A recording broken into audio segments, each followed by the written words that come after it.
أعوذ بالله من الشيطان الرجيم بسم الله الرحمن الرحيم السلام عليكم ورحمة الله وبركاته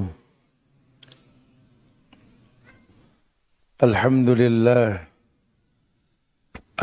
لله الذي أرسل رسوله بالهدى ودين الحق ليظهره على الدين كله وكفى بالله شهيدا وأشهد أن لا إله إلا الله وحده لا شريك له وأشهد أن محمدا عبده ورسوله يا أيها الذين آمنوا اتقوا الله حق تقاته ولا تموتن إلا وأنتم مسلمون يا أيها الناس اتقوا ربكم الذي خلقكم من نفس واحدة وخلق منها زوجها وبث منهما رجالا كثيرا ونساء واتقوا الله الذي تساءلون به والأرحام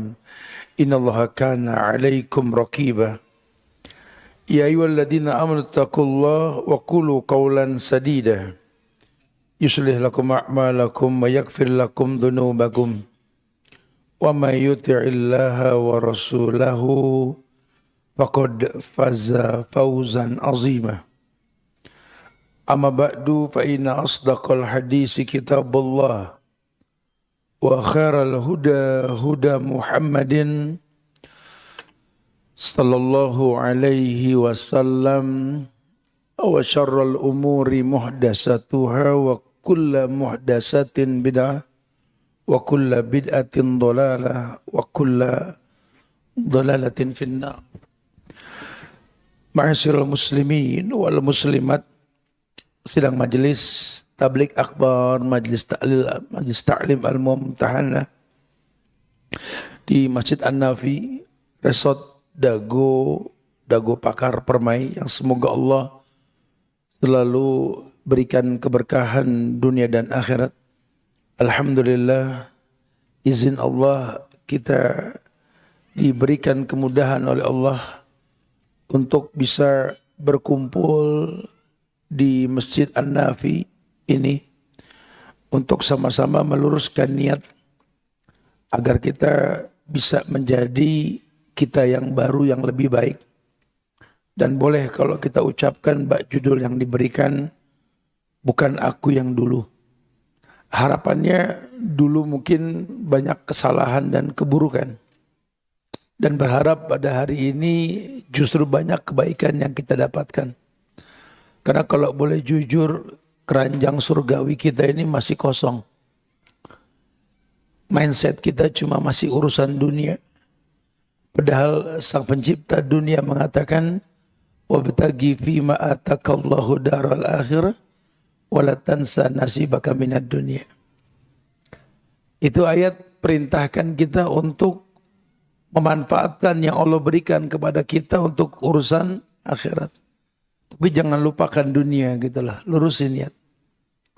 Apapun yang kita cari di muka bumi ini, ya kita pengen Allah berikan kemudahan kita untuk menggapai kemuliaan di akhirat. Makanya pakai bahasa keranjang surgawi itu masih kosong lah, masih mesti kita isi dengan banyak hal.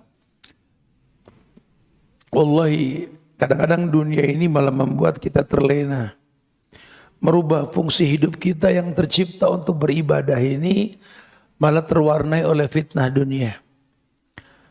Teman-teman bisa lihat kan dalam Al-Quran itu di surat Ali Imran ayat 14 itu ya.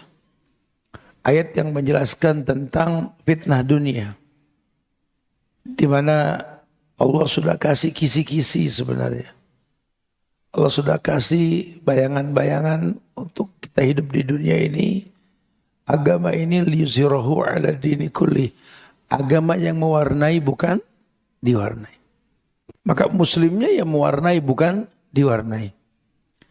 Di situ dijelaskan bahwa zuyyina lin-nasi hubbus syahwat minan nisa'i wal banin wal qanatiril muqantarati minadh dhahabi wal fiddah wal khilil musawwamah wal an'am wal hars dzalika mata'ul hayatid dunya wallahu indahu husnul ma'ab. Nah, justru Allah berfirman dalam Al-Quran, kata Allah, Allah ini yang bilang menciptakan manusia, menciptakan dunia dan bumi secara umum ini untuk manusia ada di atasnya, menjadikan ini semua sebagai media mazru'atul akhirah, alat bercocok tanam untuk akhirat. Cuma sudah terlalu lama kita terkecoh dengan warna dunia. Yang Allah katakan ini, zuyyina lin-nasi hubbus syahwat, bahwa diperindah pada pandangan manusia oleh Allah ini kecintaan dengan syahwat tadi terhadap apa-apa yang dia ingini. Apa sih yang diingini sama manusia?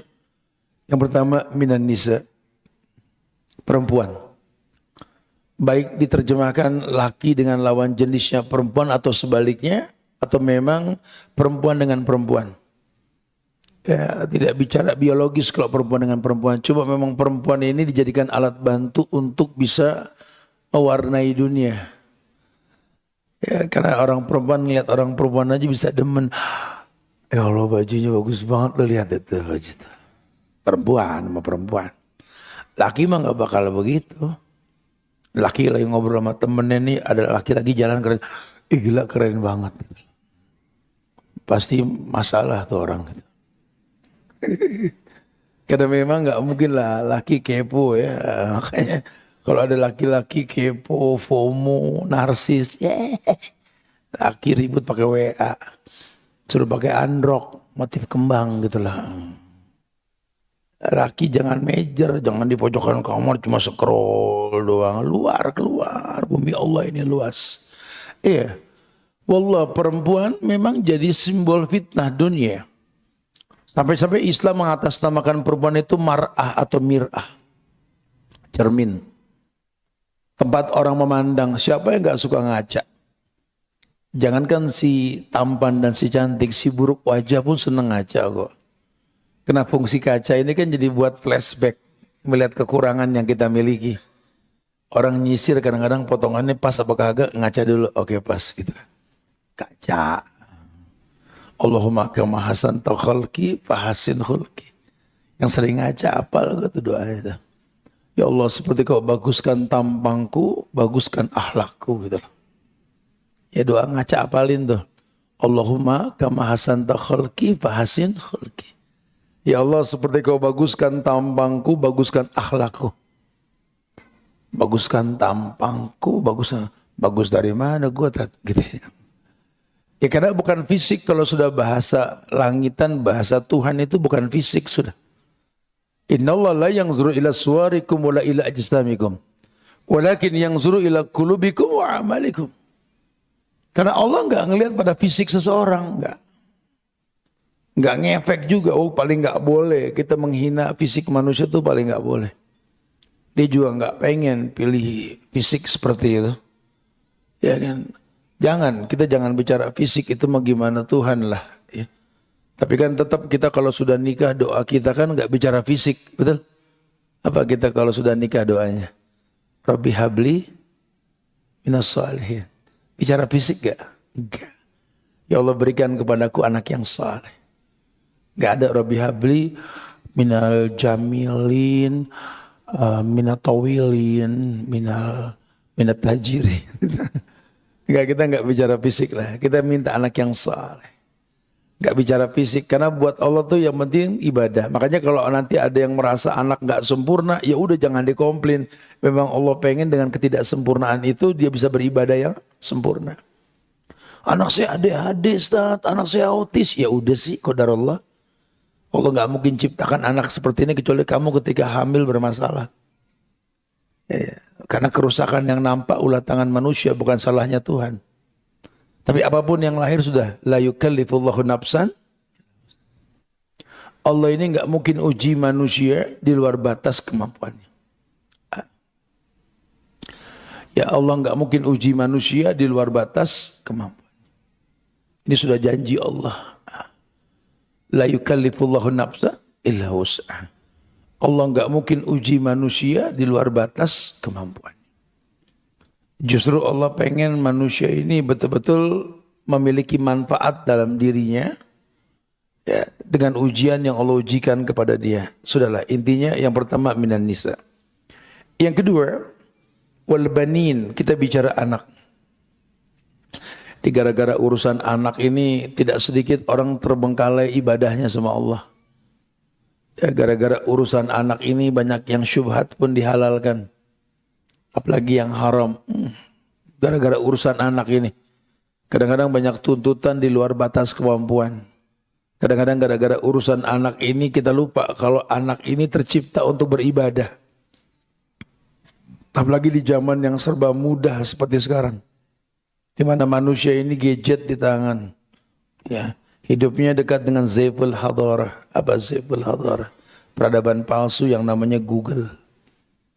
Ini orang semua nonton dengan tontonan yang sama. Beda negara, beda suku bangsa, tontonannya sama. Jadi jangan heran ya. Kalau kayak booming orang sekarang olahraganya sama semua, betul. Lari, mulu lari nggak beres-beres. Ya, jalan mulu jalan nggak beres-beres, nggak apa-apa juga. Cuman kalau lari sama jalan tiap hari, sampai yang sunnah dan wajib terbengkalai ya haram. Apalagi kalau lari sama olahraganya pakai baju ketat, udah kayak gangsing Jawa, betul. Pengen sehat dengan cara yang haram ya nggak bakal bisa. Ya hati-hati, kita kalau pengen sehat ada babnya tersendiri, buka tuh kitab Zadul Ma'ad. Ibnu Qayyim tuh bagus banget tuh. Beliau juga mengatakan tentang riyadhatul jismi, olahraga. Ya, riyadhatul jismi itu disarankan dalam agama kita hingga keringat di kening, merah di bagian bibir. Sekedar saja. Ada pembakaran dalam diri kita. Jangan sampai, dari mana bro? Lari gue. Kajian gak? Gak sempet deh. Lu sehat dari mana bro? Jangan sampai nanti malah yang mubah ini merusak yang sunnah. Merusak yang wajib. Jangan. Itu penyempurna. Ayo. Mau main futsal boleh. Mau main apa? Badminton boleh. Atau lagi tren padel. Main padel. Di mana-mana sih padel. Betul. Itu bisa bareng gitu loh. Tapi ya jangan sampai merubah yang sunnah, merubah yang wajib, jangan.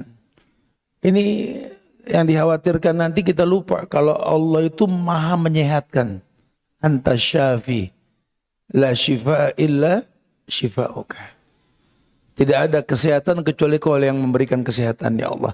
Kita minta sehat ke Allah dengan cara yang haram. Menelantarkan yang sunnah dan wajib. Mana mungkin. Kalaupun sehat pasti selingkuh. Kalaupun sehat subuhnya bareng duha. Kalaupun sehat gak sempat baca Quran. Gue sepeda 30 kilo. Masjid di komplek gak nyampe. Hah? Kelomangan subhanallah. Jangan yang dikhawatirkan nanti sesuatu yang baik ini rusak karena diri kita gitu loh. Jangan. Itu Zaiful Hadarah. Itu bisa subhanallah bisa bareng bem. Berpenampilannya pakai bajunya Allahu Akbar. Ibu-ibu yang sudah syar'i pakai kerudung syar'i. Alhamdulillah kajian. Tahu An-Nur ayat 31, Al-Ahzab 59 tahu. Tahu bukan tidak tahu. Allahu Akbar. Kenal jalan 10.000 langkah. Kenal cara-cara menjadi pelari culture. Betul. Dan lain sebagainya. Berubah. Itu kerudung panjang jadi kerudung kecekek gantung diri. Mulai baju berenang muslimah dipakai buat lari-lari. Subhanallah. Ini Allahu Akbar. Wajarnya kalau Nabi dulu bilang sama para sahabat di zamannya 14 abad yang lalu, jaddidu dinakum. Kaifa nujaddidu dinana ya Rasulullah? Jaddidu dinakum biqauli la ilaha illallah. Perbaharui oleh kalian agama kalian. Bagaimana memperbaharuinya ya Rasulullah? Bagusin tauhid la ilaha. Ingat kita ini on skenario. Di atas dunia ini kita sudah di atas skenario takdir yang telah ditentukan gitu loh. Jangan gara-gara keinginan syahwat yang kita punya, sampai kita lupa fungsi. Hei, kau tercipta untuk beribadah. Dunia ini cuma zuyina. Yang resikonya nanti tafakhur wa takasur fil amwali wal aulad. Yang ujungnya kita cuma bermegah-megah, berbangga-bangga dengan jumlah bilangan anak yang kita miliki atau harta yang kita punya. Hati-hati. Ya, jangan terkecoh dengan kepemilikan. Oh, tat, nih rumah nih yang beli tat pakai duit aneh tat, duit aneh, duit Tuhan. Anda beli tanah tat pakai duit aneh tat, duit aneh, duit Tuhan. Jangan lupa kita cuma ketitipan. Dan titipan-titipan itu alat bantu kita untuk bisa bersyukur kepada Allah. Yang Allah bilang la in syakartum la azidannakum. Kalau kau bersyukur ku tambah. Dan tidak sedikit orang terjebak dalam kufur nikmat. Kenikmatan tersebut membuat dia enggan beribadah. Banyak. Mendingin dia yang dulu tat waktu belum sukses sama marbot takmir CS. Sekarang udah sukses tat, usahanya banyak, pegawainya pegawai tat. Cuman sholat masbuk mulu tat. Minta dimaklumin tuh siapa yang terlambat bro? Bos. Oh bos. Tapi terlambat, dia mah wajar tat, masjid yang beli kan gitu. Tuhan juga paham. Tuhan juga paham. Ini di kita banyak loh kasus kayak gitu lah. Ya, dunia membuat kita terwarnai. Ya, sehingga minta dikhususkan. Oh kalau soft nih di mana yang terlambat nggak boleh kecuali bos. Ada namanya di situ gitu. Sejak kapan ada pengkhususan? Sejak kapan dalam agama kita? Fastabikul berlomba-lomba untuk mendapatkan kebaikan dalam agama kita. Ini nggak bicara umur, ini nggak bicara harta. Fastabikul khairat itu orang yang betul-betul berlomba untuk menggapai kebaikan. Karena di zaman Nabi itu kan ada orang miskin yang komplain sama Nabi. Ya Rasulullah, kita ini udah kalah deh sama orang kaya no. Kenapa? Kita puasa, dia puasa juga. Kita sholat, dia sholat juga. Giliran dia sedekah sama haji, kita nggak bisa ngikut. Kayak kita kalah sorga sama dia. Kata Nabi, jangan begitu. Agama nggak mengkhususkan buat orang per orang. Ya, kenapa? Setiap tahmid sedekah, takbir sedekah, tasbih sedekah, wa fi kulli bud'i adikum sedekah. Kau datangi pasanganmu yang sah pun sedekah. Jadi Allah nggak pengen agama ini buat orang per orang, enggak. Lawang memang Nabi saja ketika asik mendakwahi orang kaya yang pengen masuk Islam, ada orang buta datang agak sedikit dicuekin, turun ayat abasa wa tawalla anja'ahul. Ini agama bukan buat mereka yang kaya ya Rasul, buat manusia secara umum. Ad-dinun nasiha, agama ini nasihat buat semuanya. Maka jangan sampai kita terkecoh dengan fitnah dunia. Ya Allah bilang minan nisa wal banin wal qanatiril muqantarah. Perabotan rumah tangga. Ya, padahal kita bikin rumah itu cuma buat istirahat, sakanan. Allah ciptakan ya yang namanya rumah ini buat tempat tinggal. Wallahu ja'alakum min buyutikum sakanan. Allah jadikan rumah-rumah kalian tempat tinggal, sakanan, tempat tinggal untuk sakinah, untuk diturunkan ketentraman. Cuma ya karena memang manusia pada akhirnya FOMO, ada narsisnya juga, pengen orang tahu dia dari mana dan pernah kemana. Wah, awalnya sih mungkin sekedar kenangan lah ya untuk mengingat pernah sampai di mana. Cuman pada akhirnya kan jadi agak sombong gitu loh karena pemilikan. Nanti kan pencitraan gitu ya. Ya biar saya sih nggak pernah ngomong dan saya pernah kemana. Cuman orang kalau ke rumah saya tahu lah. Itu kalau di depan pintu kulkas saya banyak gambar-gambar perwakilan tiap negara gitu loh. Saya pernah tuh ke daerah yang gedongnya miring betul.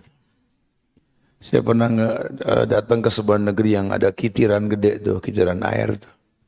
Saya juga pernah ke negara yang ada singa muntah, gitu ya.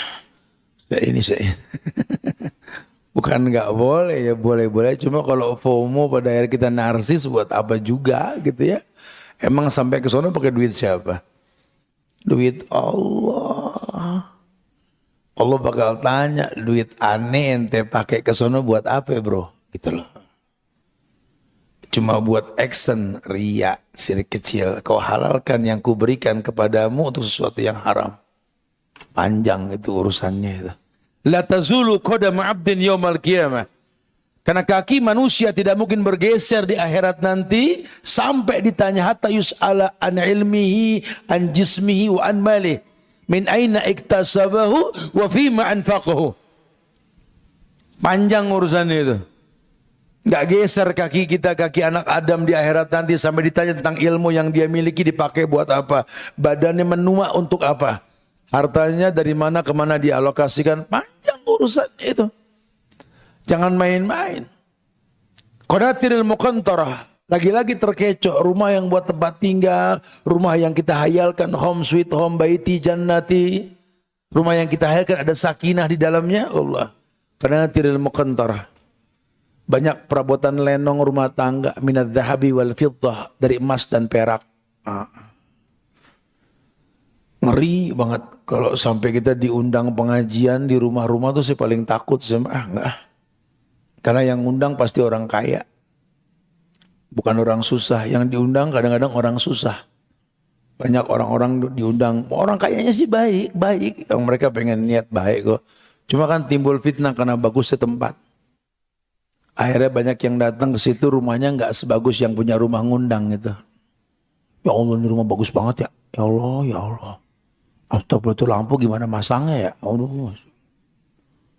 Udah gitu yang punya rumah agak belagu deh kalau ngomongnya. Alhamdulillah ini rumah kalau kamu jarang datang bisa bingung loh. Kenapa Bu? Ini saya ini sebulan 3 kali ganti warna ini saya. Ditangkap itu sama yang denger. Sampai rumah masalah sama lakinya itu. Lakinya pulang kerja ngeliat bini pulang kajian cemberut. Jadi tanya, lu ngapa cemberut? Orang pulang nuntut ilmu tuh charming, ceria dikit gitu. Habis belajar malah cemberut. Kenapa ya? Tahu deh Bang. Tadi pengajian di rumah si itu bagus banget rumahnya Bang. Aduh, kapan kita punya kayak gitu ya? Malah yang punya cerita lagi. Katanya 3 kali ganti warna sebulan Mas. Rumah kita 2 kali Idul Fitri begini-begini aja Bang. Mana plafon pada jebol lagi subhanallah. Ya kan jadi masalah tuh. Laki klarifikasi. Lain kali kalau ngundang gak usah cerita masalah warna sebulan 3 kali. No bini jadi pada rewel di rumah. No, emang 3 kali Pak saya ganti warna. Saya kan agen chat gitu. Cuma kan kalau ngomong didengar sama orang yang punya sifat hasut tinggi kan masalah. Ya lihat orang gonta-ganti motor mobil aja dia nggak punya motor mobil masalah. Padahal dia kan memang dealer betul. Jadi kadang-kadang ini penyebab kerusakan yang ada itu ya minadz dzahabi wal fiddah wal khailil musawwamah kendaraan tuh. Zaman Rasul kuda. Di zaman Rasul tuh khailil musawwamah. Zaman-zaman para sahabat belum ada mobil. Tuh kuda-kuda balap tuh jadi buat gengsi itu dulu tuh. Sampai sekarang sih sebenarnya kuda miliaran tuh jangan kaget di Arab itu. Ya kita juga nggak miara kuda punya mobil mau kalau untuk urusan gengsi mobil apa sih yang di Indonesia nggak diterima? Asal pintar ngolahnya juga. Indonesia ini kelihatannya susah, cuman kan modalnya banyak sebenarnya gitu loh. Tapi kan kalau kita main beli-beli aja kan akhirnya kita lupa itu kendaraan alat bantu sampai ke sebuah tujuan. Ya, bukan buat FOMO tadi, bukan buat action. Anda tinggal di daerah yang macet, kita nggak bicara CC bro, kita bicara aksesoris. Betul. Jadi jangan sampai jadi orang yang lupa kita beli buat apa, mau motor, mau mobil sama. Hati-hati kita beli itu pakai duit Allah untuk sebuah peruntukan yang baik. Min husnil islamil mar'i tarkuhu ma la ya'nihi. Bentuk kesempurnaan Islam seseorang ketika meninggalkan sesuatu yang nggak bermanfaat. Kalau nggak ada manfaatnya, khalas ngapain? Kan ente beli pakai punya Allah. Barter, dititipin, dikeluarin, dibeli. Betul? Hati-hati. Begitu pula an'am, binatang ternak, ya, harsun, ladang yang luas. Allah bilang, dzalika mata'ul hayatid dunya, itu semua kenikmatan dunia. Itu semua kenikmatan dunia yang memang Allah ujikan untuk disyukuri. Wallahu indahu husnul ma'ab. Sesungguhnya Allah ini tempat kembali. Maksudnya apa? Bahwa kalau nanti Allah balikin kamu itu semua bisa kau syukuri atau jangan-jangan kau terjebak dalam kekufuran. Ayo muhasabah. Supaya nanti kita bukan seperti kita yang dulu lagi. Ya, kita mungkin dulu kita akui bahwa kita memang banyak terwarnai oleh fitnah dunia. Belajar. Orang baik itu karena 3 hal. Hal yang pertama, memang orang tersebut punya nasab yang bagus. Ya emang nasabnya bagus, dia mah emang engkongnya orang baik. Tat. Babinya begini. Tat. Kalau dia baik mah wajar, turunannya baik gitu ya. Yang kedua, orang bisa dikatakan baik karena nuntut ilmu. Belajarlah. Kul hal yastawil ladina ya'lamuna wal ladina la ya'lamun. Apakah sama yang berilmu dengan yang tidak berilmu? Ya jelas beda. Belajar. Taruh nasab kita yang enggak bagus cuma karena kita belajar jadi baik. Banyak kok sahabat Nabi, sahabat perempuan Nabi juga banyak yang basicnya jahiliyah. Cuma jadi baik ya karena mereka mau belajar. Dan yang ketiga, orang jadi baik karena punya lingkungan pergaulan. Yang Nabi bilang, almar'u ala dini khalili. Orang tergantung agama temannya. Kita punya lingkungan di An-Nafi nih. Masya Allah. Di Dago Resort ini ya. Jaga nih masjid sebagai taman-taman penyubur iman. Ayo kita jaga. Di sini kita bisa duduk bareng orang-orang saleh. Allah ya akhi. Ini yang hadir sekarang saya yakin punya masa lalu yang berbeda, betul. Karena kita nggak bisa pilih takdir kan. Balah. Kita nggak bisa pilih takdir. Sudah yang sudah-sudahlah. Ada yang lahir di keluarga baik-baik. Ada yang lahir di keluarga yang nggak baik-baik. Ada yang lahir di keluarga yang mendidik kebaikan, mendidik keburukan. Oh macam-macam. Ada yang masa lalunya buruk, masa lalunya baik. Khalas, yang udah-udah. Al-amal bi khawatimihah. Tapi ini lingkungan yang baik. Kalau sore ini kiamat. Hancur dunia. Mati kita semua. Di mana kita dibangkitkan? Surga. Al-amal bi khawatimihah. Amal tergantung akhir bukan awal. Jaga tempat-tempat yang kita bisa bergaul di atasnya dengan pergaulan yang baik. Itu 3 tuh penyebab orang baik itu. Masya Allah. Kalau tidak nanti kita dirugikan. Makanya Allah pengen kita pakai ilmu untuk menaklukkan dunia tadi. I'lamu annamal hayatud dunya laibun wa lahwun wa zinatu wa tafakhurun bainakum wa takasur fil amwali wal aulad. Berilmu makanya kamu dunia ini permainan. Dunia ini ya cuma sesuatu yang melalaikan. Dunia ini cuma buat berbangga-bangga, bermegah-megah dengan angka dan bilangan apa yang kita miliki, harta maupun anak. Terpukau kita seperti melihat indahnya bukit yang hijau yang tadinya kuning kering kerontang. Kena hujan hijau langsung. Kama saliyagaisin ajabal kufar nabatu. Terpukau orang-orang tuh. Dunia gitu, terpukau orang terpukau. Gadis cantik di kampung yang bagus agamanya pindah ke kota terpukau, dia lupa dia bagus agamanya. Ya. Banyak hari gini banyak. Ya, kenapa? Karena FOMO. Jangankan orang biasa, hatta bini-bini ustadz juga kadang-kadang subhanallah ya pindah ke kota langsung bergaul abis. Kau bukan yang dulu lagi. Sadar nggak sadar kita bingung. Ustadz dulu saya cuma gadis kampung, Tat. Mantan pacar saya tuh suami, Tat. Itu dia sayang banget dulu sampai bela-belain ke kampung, Tat. Bawaan sampai susah, Tat. Sekarang saya sudah bukan lagi gadis kampung, tinggal di kota. Dulu saya nggak pernah kenal skincare. Sekarang merek apa yang saya nggak punya, gitu, Ustaz. Kalau saya ngaca saya yang dulu dengan saya yang sekarang, bagusan saya yang sekarang. Kok dia bisa pindah ke lain hati? Dulu waktu saya belum dandan, dia kegila-gila. Sekarang saya sudah jadi orang yang cantik, dia malah kawin lagi, tinggalin aku, khianati aku. Ya, kau bukan yang dulu lagi. Dulu zaman kamu cuma seorang pemuda miskin. Modal semangat melamar anak gadis orang. Sekarang kamu sudah pemuda yang keren, kaya, semuanya punya. Kok bisa ya istrimu berkhianat? Apa kekurangan yang kau miliki dibanding kau yang di masa lalu? Karena tingkat perselingkuhan ini tertinggi ya sebenarnya di kalangan wanita, bukan laki-laki, surveinya begitu. Ya, Masya Allah, kok bisa terjadi? Iya. Ini kita nggak bisa nutup mata, kok bisa begitu Ustaz? Ya coba cari penyebabnya, baru kita buatkan formulanya nanti. Makanya dikatakan perbaharui agama kalian. Sudah terlalu lama kita mengamalkan sebuah perbuatan bukan lillah, bukan buat Allah. Bukan buat Allah. Buat di follow orang, buat di like orang gitu lah. Apapun yang kita perbuat sudah keluar dari janji yang kita janji setiap hari. Inna salati wa nusuki wa mahyaya wa mamati lillah. Udah jadi teori doang itu. Sesungguhnya salatku, sembelihanku, hidupku, matiku lillah. Hanya untuk Allah. Hanya untuk Allah. Kalau memang hanya untuk Allah ya buktikan. Cuma kan gadget di tanganmu ini, handphone di tanganmu ini, membuat kamu menjadi orang yang narsis. Semua kebaikan yang kau lakukan, kau update di status Instagrammu, WA-mu dan lain-lain.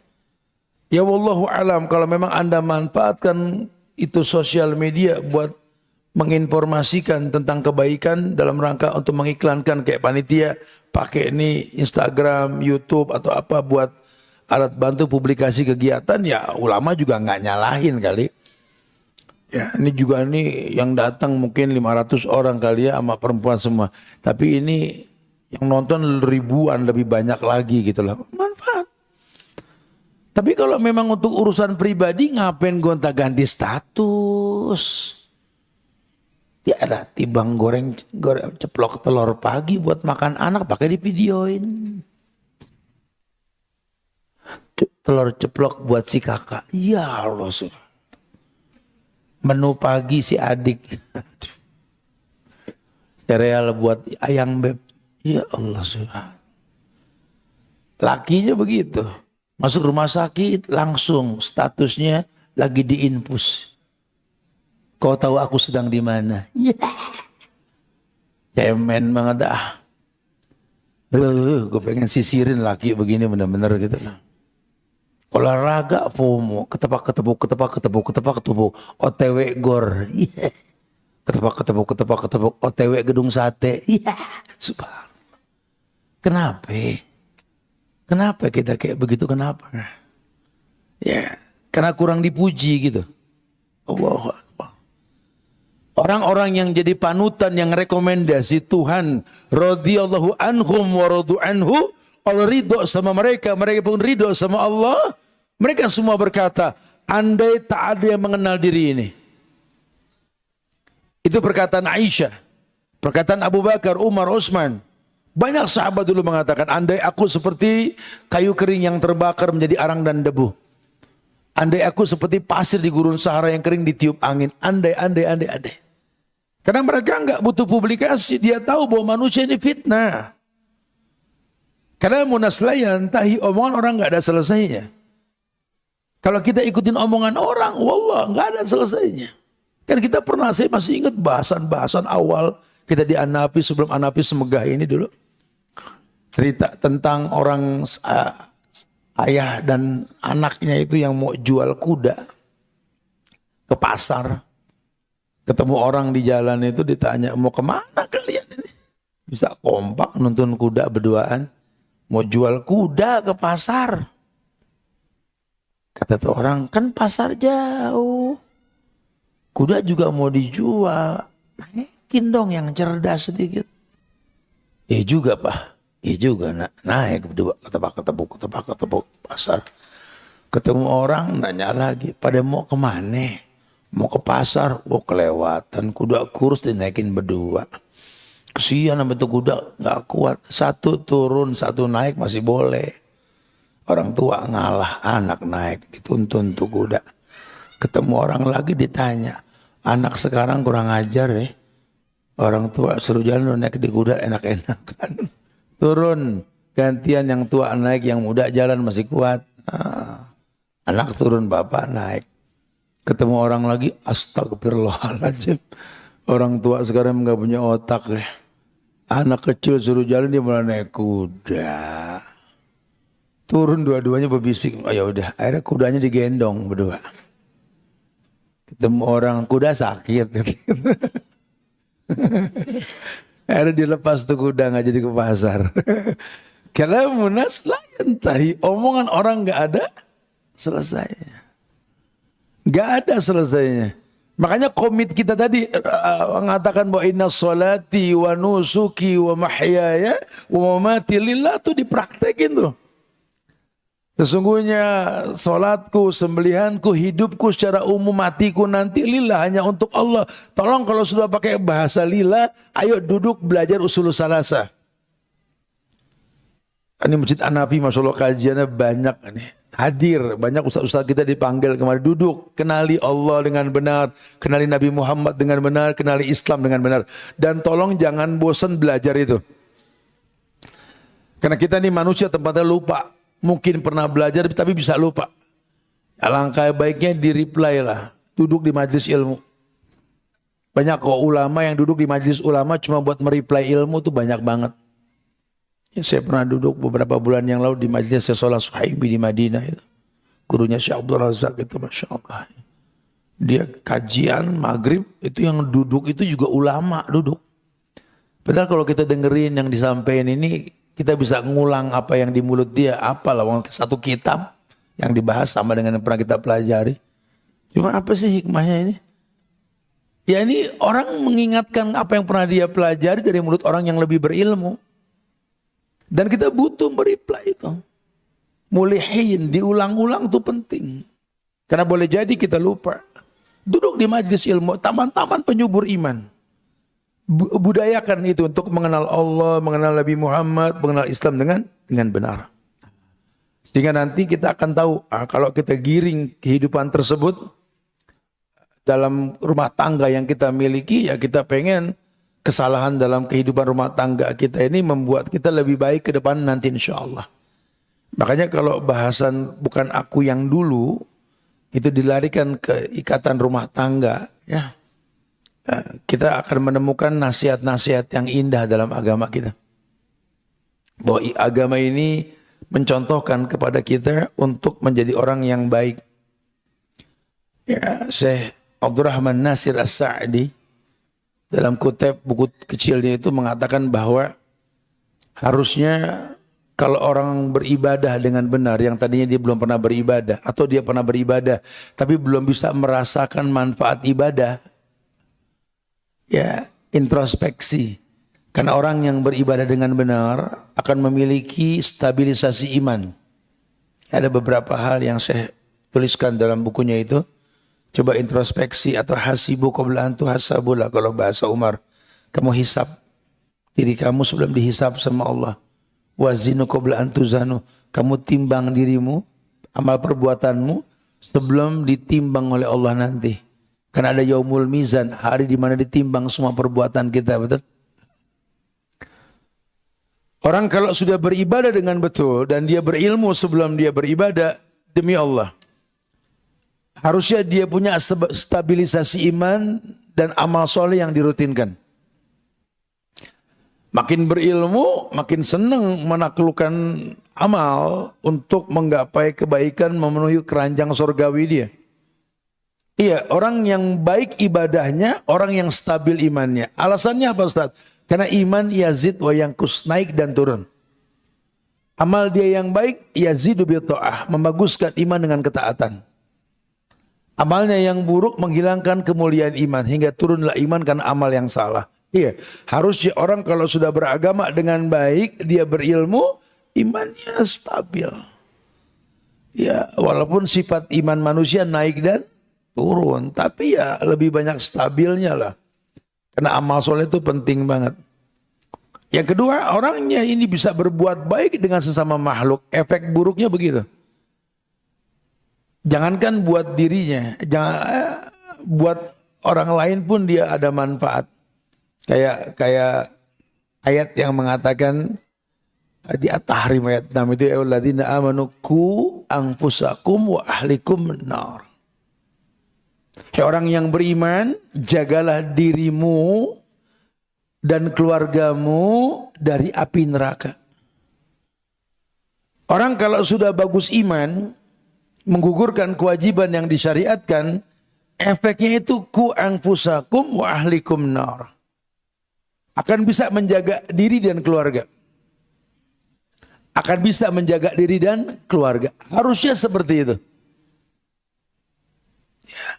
Buat dirinya bisa, apalagi buat orang lain. Dia akan maksimalkan. Yang ketiga, kata Syekh Abdurrahman Nasir As-Sa'di, bahwa orang yang betul-betul benar dalam mengamalkan ritual ibadahnya, dia akan menyibukkan diri dengan pekerjaan dan ilmu yang bermanfaat. Karena makin sadar betapa kecintaan dia kepada Tuhan dalam ibadah itu cuma masa yang pendek. Sementara dia sudah kenal Allah. Saya pernah sampaikan di kajian kita di sini bahwa Allah itu adalah dua kata yang digabungkan, ilah wa wala. Kita yang menyembah Allah harus tahu, Allah yang kita sembah, alif lam lam ha dalam tulisan itu di kaca tuh. Allah, Allah, alif lam lam ha. Itu bahasa Arab. Kini tulisan Utsmani. Dulu zaman Rasul nggak ada tulisan alif lam lam ha gitu dulu. Ya, kalau antum lihat Quran di zaman Utsman nggak ada yang begitu tulisannya. Sekarang begini ya, tapi Ibnu Katsir mengatakan Allah itu ilah wa wala. Ilah yang diibadahi dengan benar. Wa wala tidak ada kata cukup dalam beribadah kepadanya. Maksudnya apa Ustaz? Ya saya sampaikan barusan bahwa harusnya Anda kalau sudah kenal Allah, Anda tuh akan merasa kurang dalam setiap ibadah Anda gitu loh. Harusnya lebih senang awal ibadah ketimbang selesainya ibadah. Makanya kalau sudah tahu waktu bergulir cepat, ibadah bisa digugurkan dan gak ada yang menjamin dia ketemu sholat yang akan datang. Sebagaimana sabda Nabi, ij'al sholataka sholatal muwaddi'. Ij'al sholataka sholatal muwaddi'. Jadikan sholat yang kau lakukan, sholat perpisahan. Karena gak ada yang jamin kamu ketemu sholat berikutnya. Anda sholat asar tadi, ada yang jamin Anda akan sholat maghrib? Kan enggak. Karena bicara kematian kita enggak bicara sakit atau sehat. Kullu nafsin dha'iqatul maut, setiap yang bernyawa pasti didatangi oleh kematian. Innama tuwaffawna ujurakum yaumal qiyamah. Karena memang harus mati untuk dapat balasan di hari kiamat nanti. Gak ada. Lu makanya hidup yang sehat jadi gak mati. Ada yang lagi nyemes mati. Gitu. Tidak sedikit orang-orang kuat mati lagi ada aktivitas. Gak ada hubungannya. Ayo hidup sehat untuk bisa beragama dengan cara yang baik. Anda kalau sehat badan Anda kan tahajud asik. Anda kalau sehat badan Anda masuk ke majelis ilmu duduk juga mantep. Rabbi zidni ilman warzuqni fahman. Duduk juga mantap. Kalau caranya betul insya Allah begitu. Tapi kalau caranya salah, sehat kita salah, masuk majelis ilmu, PW cari pojokan bukan zidni ilman. Bismika Allahumma amut wa gitu. Ya. Aduh, makanya kita kalau lagi kajian gini ada teman merem bangunin apa? Alhamdulillahilladzi ahyana ba'da mamatana wa ilaihin nusur. Doa bangun tidur, bangun di mana aja bangunin ya. Antum dapat jariah tuh bangunin orang ya. Iya. Dia sibuk dengan pekerjaan atau ilmu yang bermanfaat. Wallah, karena dia tahu betapa dia tuh mencintai Allah. Cinta itu dalam agama al-hub fihi mahabbah. Cinta itu ya ada kaitan rasa yang susah dijelaskan dalam lisan manusia. Anda bisa betul-betul mencintai Allah karena kebaikan yang Anda rasakan dari Allah yang memberikan itu membuat Anda berfungsi sebagai hamba kepada makhluknya. Akhirnya Anda mendapatkan kebaikan yang dijanjikan. Lihat bahasa agama. Maka saya mengatakan orang kalau sudah beragama dengan betul dan dia bukan dia yang dulu, Dia akan sibuk dengan pekerjaan atau ilmu yang bermanfaat. Gimana caranya dunia ini sekedar dia balikin ke hukum asal. Asalnya dia baca Quran. Breaknya itu kalau ada tamu. Tamu pulang ngaji lagi. Breaknya itu apa? Kerja, berangkat kantor. Pulang ke rumah, mandi, seger, baca lagi. Breaknya apa? Makan malam. Breaknya apa? Ada tamu. Breaknya ikhlas. Dibalikin ke hukum asal. Kalau kita nggak berasa kan, hukum asal kita kan ngelihat handphone. Breaknya kapan? Temen negor. Bro, apa kabar? Sehat nih? Yuk. Main lagi. Breaknya kapan? Azan. Sholat qobliyah. Kemudian sholat wajib. Habis sholat main lagi. Kita balikin ke Zaiful Hadarah. Makanya nggak berasa berapa jam mata kita ke hadapan handphone. Wallahi. Sebenarnya nggak ada masalah kalau memang ada sebuah kebaikan. Atau kehidupan yang lain yang kita jadikan sebagai landasan. Breaknya cuma aktivitas lain. Kenapa kita nggak kembalikan ke hukum asal yang Allah firmankan di Az-Zariyat ayat 56? Wa ma khalaqtul jinna wal insa illa liya'budun. Tidaklah kuciptakan jin dan manusia kecuali untuk beribadah. Balikin ke hukum asal. Aku hidup untuk ibadah. Syukur semua kita niatin ibadah. Ya. Tapi kalaupun memang kita nggak bisa niatkan semua untuk beribadah demi Allah. Dia berusaha memaksimalkan ritual yang dia perbuat ini memang hanya untuk Allah. Nabi yang mengatakan syukran. Ad-dunya mal'unah wa mal'unun ma fiha illa ma kana lillah alim au muta'alim.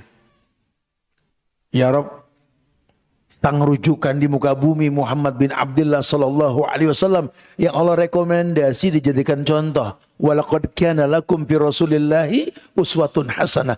Telah ada suri teladan yang terbaik pada diri Rasulullah sallallahu alaihi wasallam.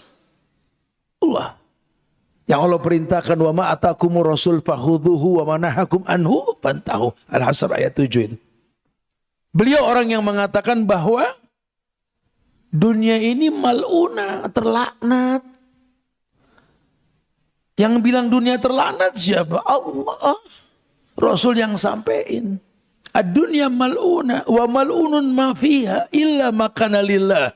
Kecuali yang tidak terlaknat itu yang diperuntukkan hanya untuk Allah. Alim, orang yang berilmu, atau muta'alim, atau orang yang menuntut ilmu. Sisanya terlaknat dunia ini. Kalau sudah tahu begitu, waduh. Jangan sampai dia ngoleksi yang dilaknat ini. Sampai dengan urusan dunia. Kita orang laki kan sering dengar imam baca ketika Jumat itu. Ayat. Wujuhu yawma idhin khasi'ah. Amilatun nasibah. Tasla nauran hamiyah. Tusqa min ainin aniyah. Laisa lahum ta'amun illa min dhari'. La yusminu wa la yugni min ju'. Nanti di akhirat itu ada wajah-wajah yang tertunduk malu. Amilatun nasibah. Merasa telah beramal soleh, cuma Allah musnahkan. Bahkan tasla naron hamiyah, digampangin masuk neraka hamiyah. Padahal dia bilang di dunia aku sudah bersedekah. Ini masjid aku yang bikin, ini aku yang bebasin, ini semua aku yang bantu, ini marbot aku yang umrohin. Hei, kau bisa berbuat itu wajar karena kau dititipkan sama Allah. Coba niat kamu itu untuk apa? Karena tidak sedikit orang nih FOMO tadi, narsis. Setiap kegiatan yang dia buat pengen semua orang tahu. Dia lupa kalau ritual sunnah ini tangan kanan memberi, tangan kiri nggak perlu tahu gitu loh. Allah musnahkan. Lah, saya mengatakan harusnya tidak. Orang yang betul dalam beribadah dia akan sibuk dengan pekerjaan atau ilmu yang bermanfaat. Dia akan pusatkan pikirannya untuk melakukan semua yang baik dalam kesehariannya.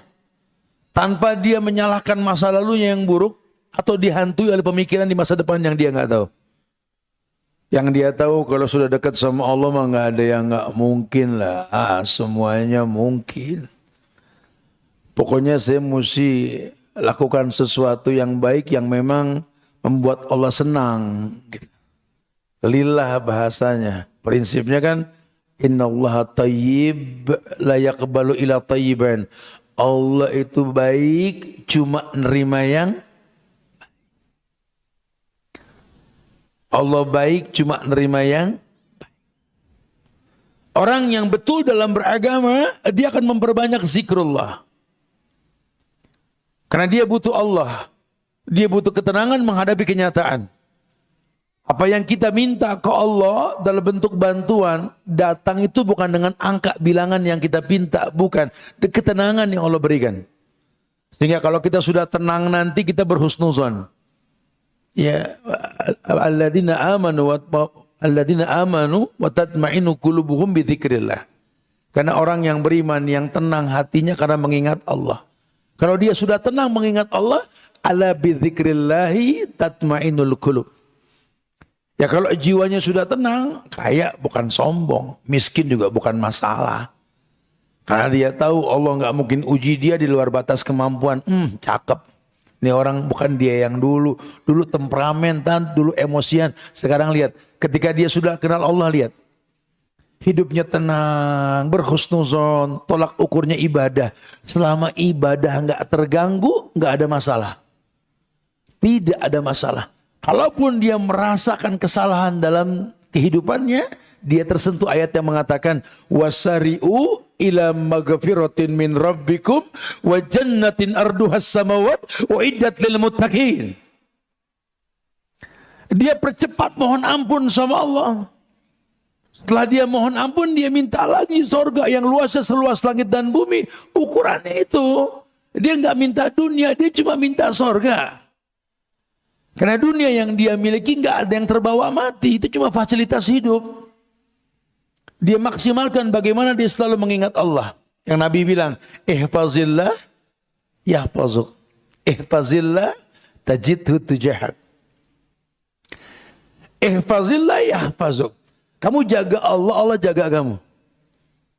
Ihfazillah tajidhu tujahak. Kalau kamu jaga Allah, kau akan temukan Allah dimanapun kau berada. Maksudnya apa saat menjaga Allah? Allah dijagain, Allah nggak butuh penjagaan. Li'annahu al-muhit, yang maha menjaga.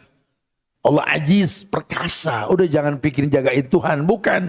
Ihfazillah itu jaga agama Allah. Kalau Allah bilang ku ciptakan kau untuk ibadah, jaga itu. Jangan gara-gara ikatan dunia membuat Anda terlena. Anda tercipta untuk beribadah. Kesibukan dunia jangan membuat Anda menelantarkan hubungan dengan Tuhan. Ukurannya ibadah. Kalau ibadah sudah mulai terganggu, yang dikoreksi dunia, bukan akhiratnya. Pasti ada masalah. Orang kalau sudah susah bangun subuh, lihat pasti maksiat. Maksiat dalam bentuk dosa yang banyak atau ya, lihat kemaksiatan yang dia timbulkan apa? Ya ini mungkin merubah malam yang dipakai buat istirahat, dipakai buat begadang. Gara-gara dunia sering lembur. Gara-gara sering lembur nggak bisa bangun tahajud. Subuh juga terlambat. Ya, kalaupun sholat masbuk. Tidak sedikit orang yang gara-gara aktivitas malam itu subuhnya bareng duha. Ya hilanglah keberkahan dalam hidup. Masya Allah. Wallah dirugikan demi Allah. Jangan, nggak boleh. Dia perbanyak zikir kepada Allah. Kalau dia sudah banyak mengingat Allah, Syekh mengatakan ini orang bakal sering menyebut nikmat Allah. Baik yang nampak maupun yang tersembunyi. Sebagaimana ayat Allah firmankan, wa bi ni'mati rabbika fahaddis, nikmat Allah sebut. Hadza min fadli rabbi, hadza min fadli rabbi, hadza min fadli rabbi. Ini adalah karunia Allah, karunia Allah, karunia Allah. Dikit-dikit alhamdulillah, alhamdulillah. Kalaupun enggak mengenakan alhamdulillah ala kulli hal. Hidupnya enggak ada komplain. Hidupnya tidak ada komplain. Ini orang Masya Allah. Dia perbanyak mengingat Allah. Dia perbanyak menyebut nikmat Allah. Yang transparan maupun yang tersembunyi. Tujuannya apa? Kalau dia banyak mengingat Allah, dia akan mengerdilkan diri di hadapan Allah.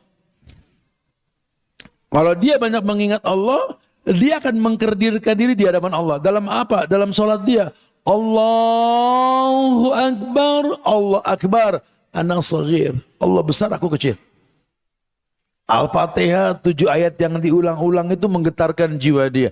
Idza dzukirallah wajilat qulubuhum. Kalau disebut nama Allah bergetar hatinya. Selesai Al-Fatihah dibacain ayat lain. Wa idza tuliyat alaihim ayatu zadathum imanan. Kalaupun disebut ayat lainnya zadathum imanan, tambah iman. Wa ala rabbihim yatawakkalun, dan kepada Allah ini dia bertawakal. Oh, kalau dia sudah kenal Allah, tawakalnya tinggi. Dia jadikan Allah sebagai wakil, penjamin. Hasbunallah wa ni'mal wakil. Ni'mal maula wa ni'man nasir. Hasbiyallahu la ilaha illa huwa rabbul arsil azim. La haula wa la quwata illa billah. Muluti rotban min zikrillah. Mulutnya banyak mengingat Allah. Ya, ini yang diinginkan. Saya mengatakan seperti itu. Nah, dalam muamalah, dalam interaksinya nanti, dia jadi orang yang baru tuh. Ya, wajar lah kalau dikatakan aku bukan aku yang dulu itu. Saya mengatakan begini. Karena dia udah sering menyebut nikmat Allah yang dia rasakan, dia akan melihat orang-orang berada di bawahnya ini, lebih sering melihat orang yang di bawah dia ketimbang orang yang di atas dia. Dalam urusan dunia ya. Ya. Kalau urusan akhirat kita suruh ngelihat yang atas bukan yang bawah. Wah, ente telat, mendingan telat, no malah kagak sholat. Bukan gitu bahasanya. Ya. Kalau urusan dunia kita boleh ngomong begitu ya. Saya sengaja banting tulang.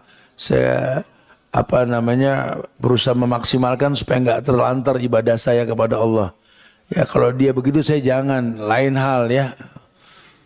Itu kamu nggak punya motor mobil ya nggak apa-apa. Teman saya juga punya motor mobil malah nggak kepake tuh, itulah.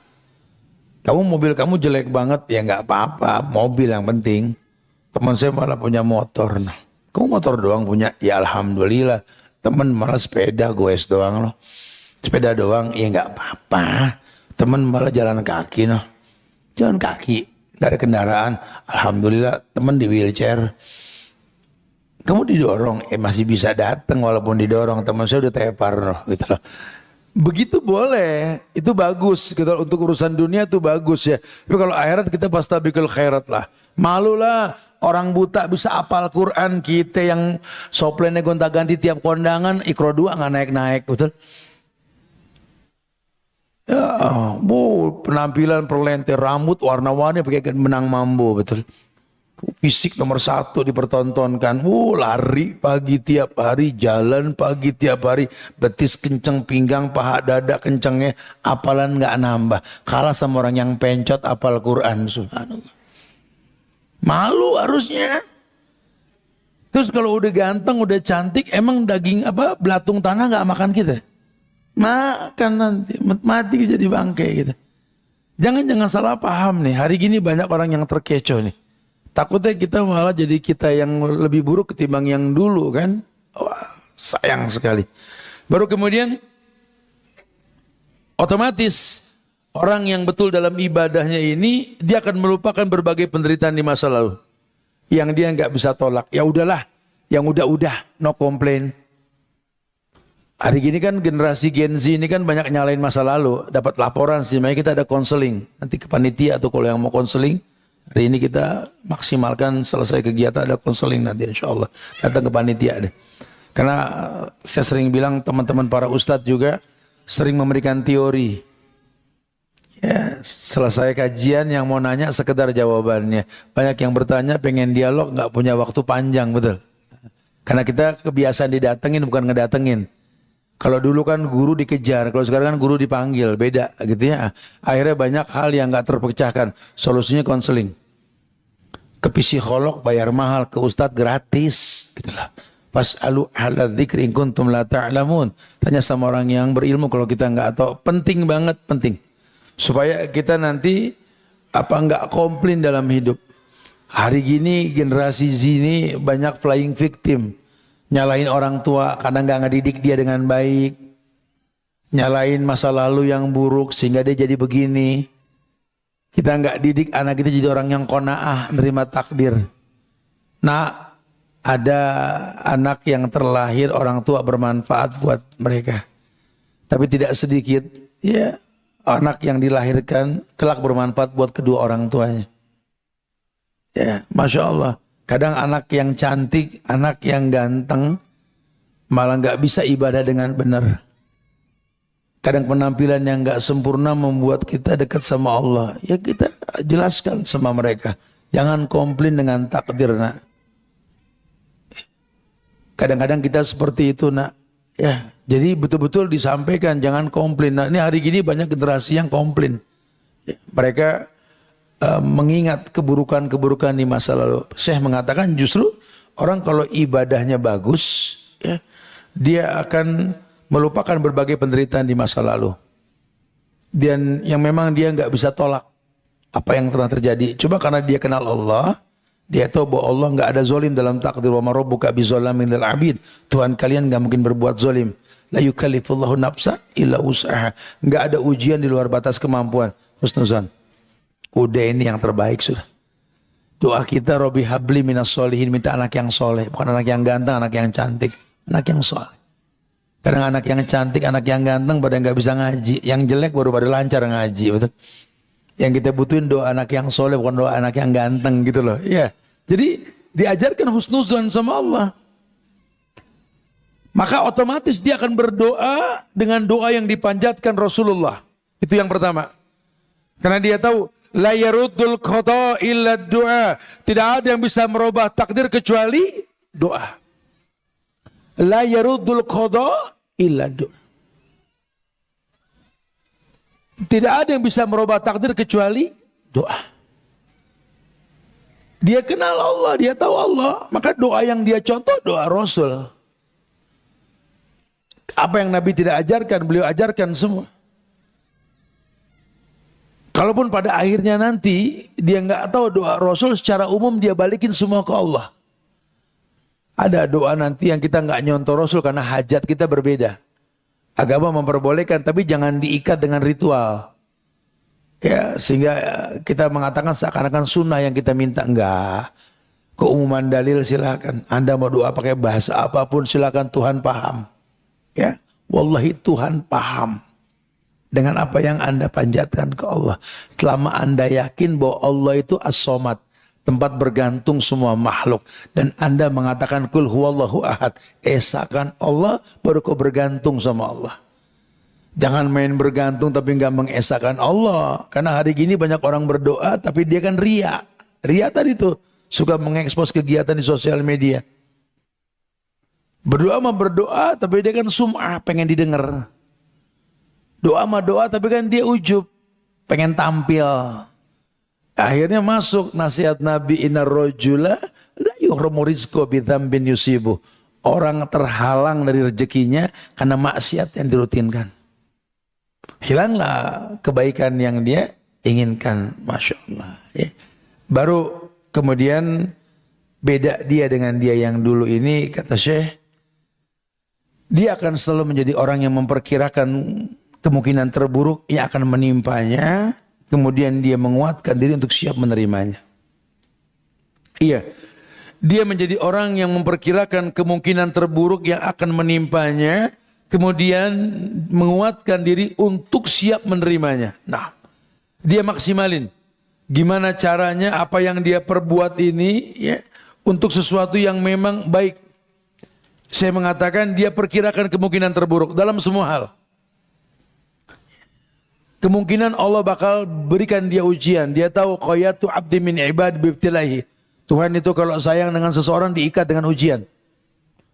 Innallaha idza ahabba 'abdan ibtalahu. Dia tahu seorang hamba itu dicintai karena diuji. Innallaha idza ahabba qauman ibtalahum. Satu kaum diuji karena lambang cintanya Tuhan, dia tahu. Maka dia persiapkan diri. Apapun yang dia perbuat kalau gagal gimana? Baru kalau sukses. Mau usaha, mau muamalah, dia pikirin dulu resiko buruknya. Ya kadang kan Allah yaf'alu lima yasha. Allah kan berbuat sekehendak Allah. Kita nggak bisa paksa Tuhan dengan hitungan yang kita butuhkan. Ya Tuhan kalau bisa di minggu 5 juta aja dah. Nggak bisa begitu doanya. Aku berusaha nih Allah mudah-mudahan nih bulan balik dia 30 juta. Nggak bisa begitu, jangan ngomong angka sama Tuhan. Udah minta aja sama Allah yang terbaik. Berapa nilainya Allah yang maha tahu. Qad ja'alallahu likulli syai'in qadron. Semua sudah punya mikdar, sudah punya ukuran. Ya, Allah tahu takdir manusia. Qad ja'alallahu likulli syai'in qadron tadi. Allah tahu ukuran manusia. Kamu minta 20 juta sama Tuhan, Tuhan lebih tahu yang kau butuhkan cuma 5 juta. Kalau 20 juta yang diminta dikasih, kamu akan bukan seperti kamu yang dulu lagi, lupa diri kamu. Kamu bakal lupa diri. Itu yang terjadi. Kamu bukan yang dulu lagi. Oh kalau semua orang doanya diterima, orang berdoa, ya Allah mudah-mudahan anak saya pinter dan gak ada orang tua minta anak bodoh, betul? Kebayang kalau semua doa diijabah sama Allah. Semua anak pinter, guru nganggur, betul. Nggak ngajar tat, udah pada pinter. Kebayang loh, ya. Kalau semua doa diterima, ya Allah berikanlah kesehatan kepada kami, ya Allah. Nggak ada yang berani minta sakit. Kalau semua doa diterima, rumah sakit gulung tikar. Jangan pandang semua yang kita minta pasti keturutan, kemas keinginan menjadi sebuah kebutuhan. Makanya bahasa bijaknya ulama, Tuhan tidak memberi yang kau inginkan, tapi mencukupi yang kau butuhkan. Tuhan akan mencukupi semua yang kau butuhkan, bukan yang kau inginkan. Kalau sudah pakai bahasa kebutuhan, nggak diminta pun dikasih. Nggak diminta pun dikasih. Banyaklah hal yang kita nggak minta, Allah kasih banyaklah. Kita wa bi ni'mati rabbika fa hadis tadi sebut nikmat Allah. Hujan tuh nikmat. Di Arab sampai istisqa, bro. Biar hujan turun saking nikmatnya hujan tuh barakatu minas sama. Ada orang Bandung minta hujan? Ada gak yang siang tadi minta hujan sama Tuhan? Saya nggak yakin, saya juga di Bogor kota hujan soalnya. Tapi dikasih kan sama Allah. Ingat gak zaman Covid 4-5 tahun yang lalu? Oksigen berapa setabung loh. Ada gak yang minta oksigen dari subuh tadi? Gak ada lah. Dikasih gak? Dikasih. Banyak lah kalau kita pikir-pikir. Iya. Nah, kalau kita minta dikasih baru perintahnya bersyukurlah. Ketika kau minta sesuatu ke Allah, ingat kau pernah minta. Jangan lupa kau pernah minta, kau makhluk yang butuh pencipta. Maka ketika diturutin apa yang kau minta, tutup dengan kata Rabbi auzi'ni. Banyak di antara kita nih kalau minta ke Tuhan, diberi apa yang diminta, enggak baca Rabbi auzi'ni, banyak tuh. Padahal kalaupun dijawab permintaanmu itu juga ujian. Seperti tertundanya nikmat yang kau minta itu pun ujian. Karena kamu merasa ujian itu mengenakan, bilang sama Allah, auzi'ni, ajarkan aku ya Allah, an ashkura ni'mataka allati an'amta alayya, ajarkan aku untuk bisa bersyukur atas nikmat yang kau berikan kepada aku ya Allah. Ana amala salihan tardahu, yang dengannya aku bisa beramal soleh yang kau ridhoi. Wa aslih li fi dzurriyyati, kritisi diri ini untuk keluarga aku ya Allah. Ini tubtu ilaik, aku bertobat kepadamu ya Allah. Masya Allah. Ya, subhanallah. Jadi dia jadi orang yang betul-betul memperkirakan kebaikan yang memang terburuk yang akan terjadi, dengan dia menguatkan diri untuk siap menerima takdir tersebut. Masya Allah.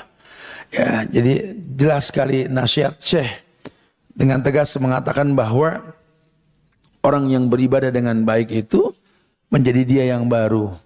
Dia yang lebih baik ketimbang sebelumnya. Subhanallah, semoga manfaat yang disampaikan. Kita akan berdialog, tanya jawab nanti insya Allah ya. Mudah-mudahan lah yang akan datang nanti saya akan giring bahasan ini lebih kepada manfaat dalam rumah tangga akan kebaikan yang kita miliki, sehingga rumah tangga kita bukan seperti rumah tangga yang dulu yang banyak keburukannya ketimbang kebaikannya. Ya cuma di awal ini saya bahas secara umum dulu bahwa kebaikan yang kita miliki hari ini tergantung banyaknya ilmu yang kita punya ketika kita menggugurkan kewajiban dalam bentuk ibadah. Ya, ihfazillah yahfazuk, ihfazillah tajidhu tujahak. Hingga kamu bisa menjaga Allah dimanapun kau berada, tegakkan syariat. Kalau kau bisa menjaga Allah, menjaga syariatnya, Allah bakal jaga kamu. Kau bukan kau yang dulu lagi nanti. Allahu a'lam bishawab. Tip jemaah, ini di hadapan kita sudah ada soal-soal yang banyak. Mungkin jawabannya sampai zuhur. Jazakallah khair, masya Allah. Ya ini banyak juga nih kajian lagi kita nih bro. Tip kita coba baca ya. Bismillah.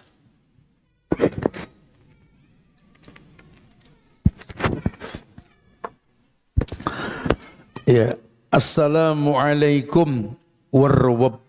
Masih ada juga di Hanafi. Dia udah sering bilang dalam agama kita itu yang dikosor cuma sholat. Nggak ada ibadah lain yang dikosor kecuali sholat bro. Jangan doa dikosor, jangan. Ya, Anda boleh pakai short message pesan sama orang ya, pesan singkat silakan. Kalau sama Tuhan jangan jangan dibikin short, jangan bikin pendek gitu. Jawabnya gimana? Aswar was gitu. Ya nggak boleh ya ini nanti ya lain kali kalau nanya Bismillah aja. Ustaz mau nanya Assalamualaikum Ustaz gitu ya. Atau soalnya langsung juga nggak apa-apa, kita berhusnuzon kok ya. Nggak perlu ditulis tape. Ya, jadi nggak ada yang dikosor dalam agama kita kecuali sholat. Jadi salam jangan dikosor. Sama dengan orang suka nulis Muhammad Saw, Muhammad Saw. Allah sewet, Allah sewet. Nggak boleh tuh. Ini jadi bid'ah nih kalau begini nih. Sesuatu yang baru yang zaman Nabi nggak ada itu. Apa Ustaz mau tanya? Hukum wanita memakai parfum itu kan haram ya Ustaz? Iya sama, mengkosor salam juga sama haram. Ini kita disibukin sama kayak beginian, salam aja masih berantakan ya. Kecuali memakainya di dalam rumah untuk suaminya. Pertanyaannya apakah boleh seorang wanita memakai wewangian tapi bukan parfum yang ia pakai, tapi Molto. Bicara merek nih. Tip. Tahu gak yang dikatakan atib, parfum itu? Atib atau parfum itu yang dipakai setelah dia bersih dari mandi. Jadi ketika dia mandi pakai sabun, ya, kemudian pakai deodoran selesai mandi, wallahu a'lam bishawab, tidak termasuk parfum. Kalau parfum itu yang dipakai setelah dia rapi, kemudian dioleskan di tangan, ya ini parfum atau disemprotkan. Jadi kalau wanginya karena sampo atau mungkin pewangi pakaian tadi, wallahu alam. Cuma tetap ya kalau memancing bau yang berlebihan jadi syubhat nantinya. Karena namanya bukan minyak wangi, beda. Ya, parfum beda. Tapi itu kan cuma kalau keluar rumah doang. Ya. Di rumah sih bebas. Jangan kata disemprot ngambil pakai gayung masih boleh gitu loh. Dipopiok. Pokoknya kalau perempuan tuh dijaga aja, kalau keluar rumah jangan timbulin fitnah. Laki pakai baju mancing pandangan. Makanya putih di negeri Arab mancing. Orang Arab nggak mungkin perempuan pakai baju putih. Karena baju perempuan itu nolak pandangan bukan mancing pandangan. Makin gelap makin bagus, tapi nggak perlu hitam. Hitam diperbolehkan, tapi nggak perlu hitam. Karena baju lain banyak yang menolak pandangan. Sebagian memakruhkan warna putih, kuning yang memancing pandangan. Sisanya nggak apa-apa. Ya, silakan pakai baju putih atau baju apa aja dalam rumah. Kalau keluar sebaiknya dengan pasmina, abaya atau sesuatu yang menolak pandangan bukan mancing pandangan. Kenapa? Karena perempuan tuh aurat, aurat terlindungi. Ya, perempuan tuh seperti mutiara, cantik, indah, meling-meling dia punya warna, tapi dalam cangkang. Ya harus terlindungi, tertutupi. Kalau terpaksa keluar, diikat dengan perak dan emas, itu perempuan.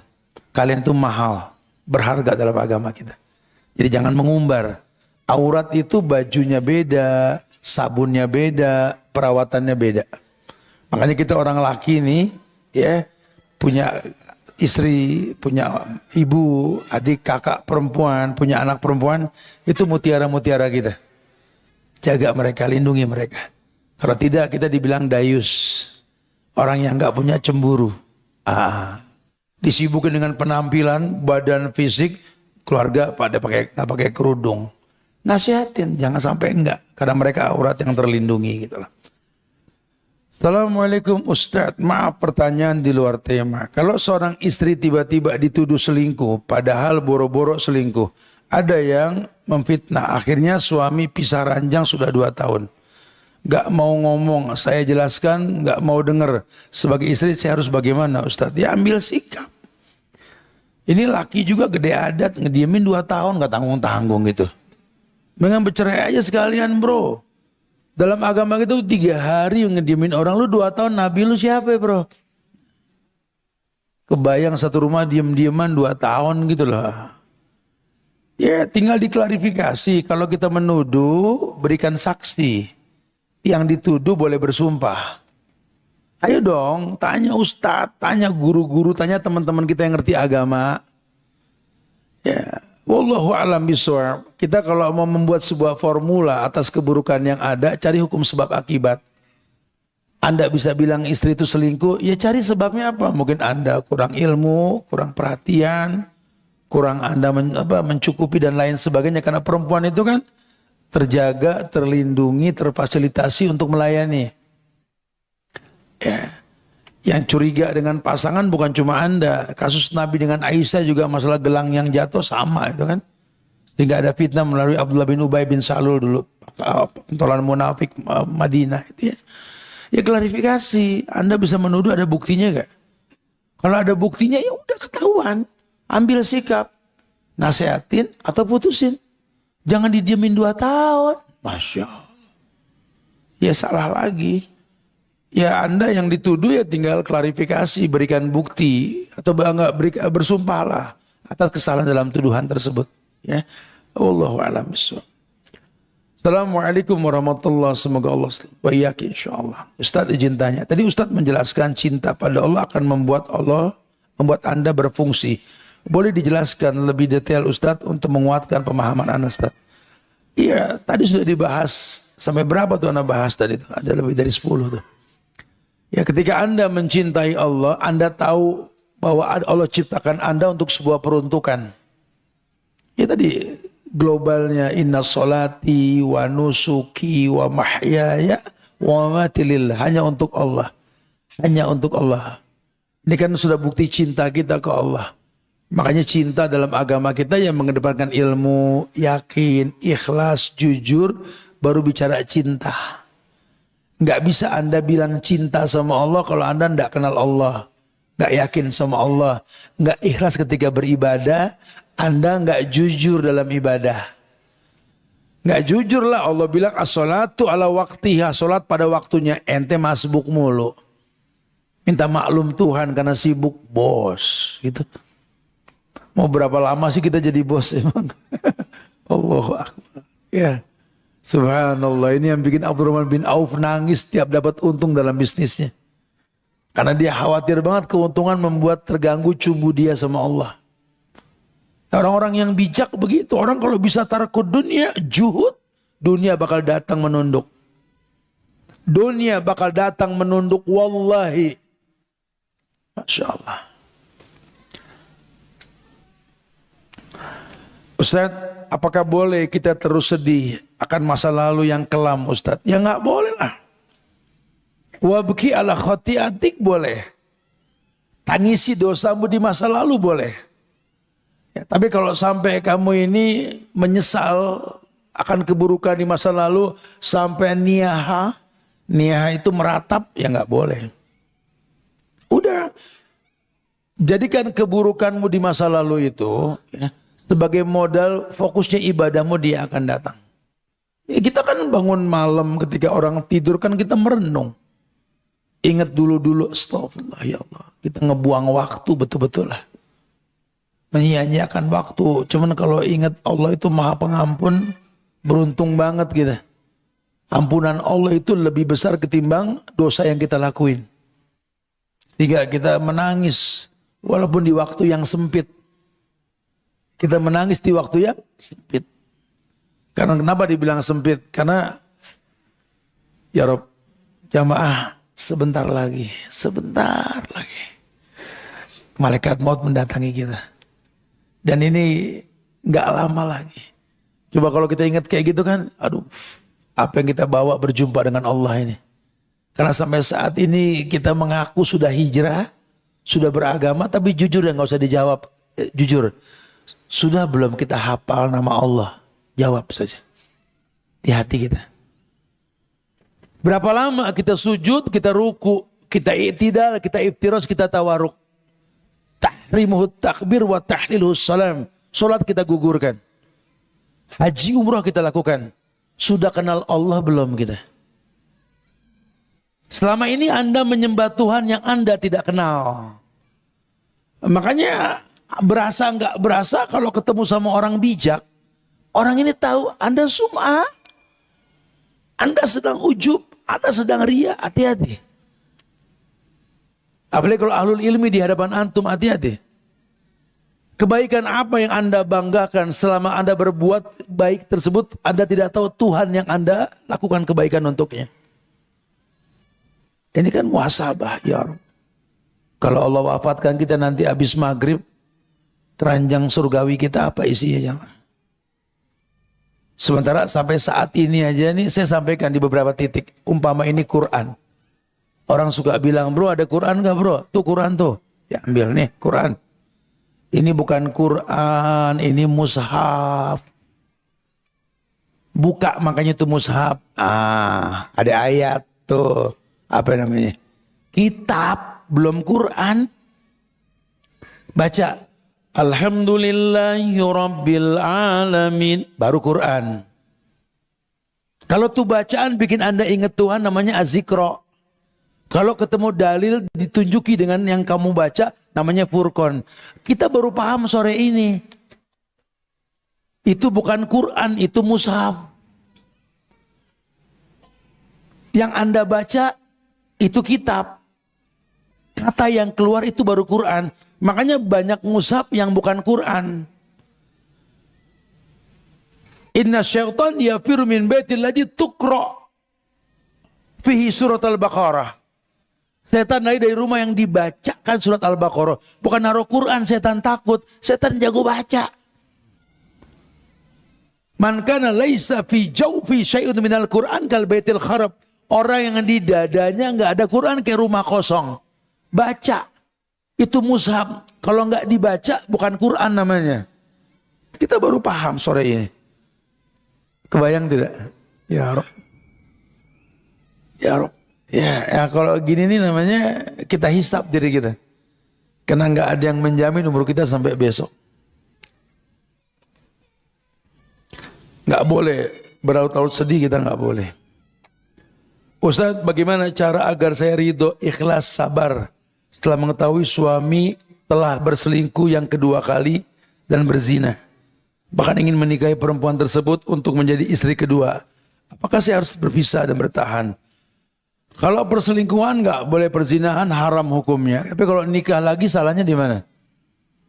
Ya jangan, kalau dia memang betul terbukti berselingkuh, dia berzina, ya wajib dihukum. Anda bisa minta cerai. Karena Anda perempuan dibawa sama laki-laki ke sorga. Apa iya laki-laki yang suka berzina bisa bawa istri ke sorga? Tapi kalau Anda anggap ta'aruf dia yang kedua dianggap berselingkuh, Anda salah. Dalam agama kita suruh nikah 2, 3, 4 itu Tuhan yang nyuruh. An-Nisa ayat 3 itu.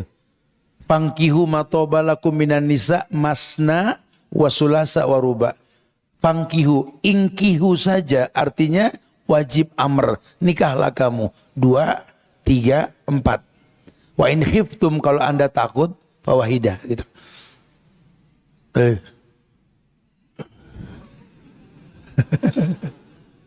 Ayat.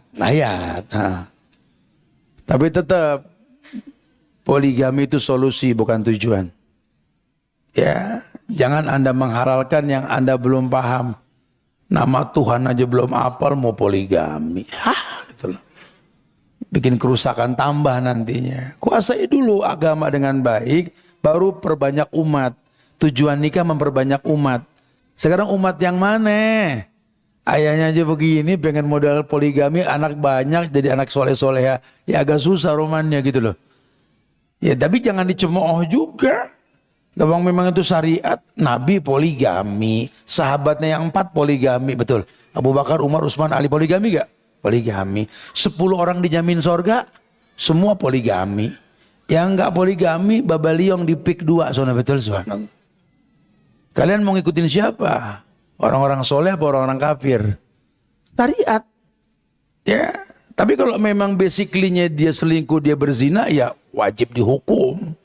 Cuma kalau dia mau berpoligami selama memang dia sanggup, males. Tuhan yang menciptakan dia nggak melarang. Ya, jangan cibir syariat ya. Tapi ingat itu solusi bukan tujuan. Ya, poligami itu ibadah. Ibadah tidak boleh merusak ibadah. Menjaga rumah tangga kita itu ibadah. Ibadah tidak boleh merusak ibadah. Gitu ya. Jadi mesti bijak nih. Cuma kalau sampai dia tadi dibilang selingkuh berzina, ya kita nggak benarkan. Bahkan saya sarankan berpisah lah. Ini penyakit yang kayak begini nih. Hati-hati laki-laki, ingat kamu punya anak perempuan. Jangan menggampangkan masalah kayak beginian. Ya, tapi diluruskan, ya diedukasi lah istrinya. Perempuan itu kan tulang rusuk yang bengkok. Diciptakan bukan buat dilurusin tapi buat dimaklumin. Perempuan kalau sudah menikah tertutup masa depan cuma wajah suami. Anda berbuat apapun dia akan pasrah nantinya. Cuma kalau pasrah dalam hal yang haram kan kesian. Ya ayolah bijaklah dalam masalah ini. Ya makanya jadilah suami, jadilah guru buat istri kita. Makanya perempuan dipilih agama yang keempat. Hartanya, nasabnya, cantiknya, agamanya. Kenapa agama yang keempat? Karena suami itu guru dan dia suami buat istrinya. Hendaklah seorang laki-laki menjadi guru buat pasangannya. Orang laki banyak duduk di majelis ilmu supaya bisa mengedukasi pasangan untuk paham syariat. Wallahu a'lam. Assalamualaikum Pak Ustadz, saya istri yang pernah atau sering dikecewakan oleh suami saya karena sering dibohongi dan pernah dikhianati Pak Ustadz. Bagaimana caranya supaya saya bisa ikhlas memaafkan? Saya sering tidak percaya akan segala perbuatan dan kata-katanya. Setiap hari saya banyak curiga. Tolong saya Ustadz, apa yang harus saya lakukan? Belajar benci dan cinta karena Allah. Berikan alasan Anda mencintai pasangan karena Allah, membenci pun karena Allah. Ya, saya nggak tahu kalau rumah tangga jangan sebelah yang ngomong, dua-duanya mesti duduk sama Ustadz gitu loh. Takutnya memang nanti ajak koalisi. Karena perempuan suka berkoalisi, gitu ya.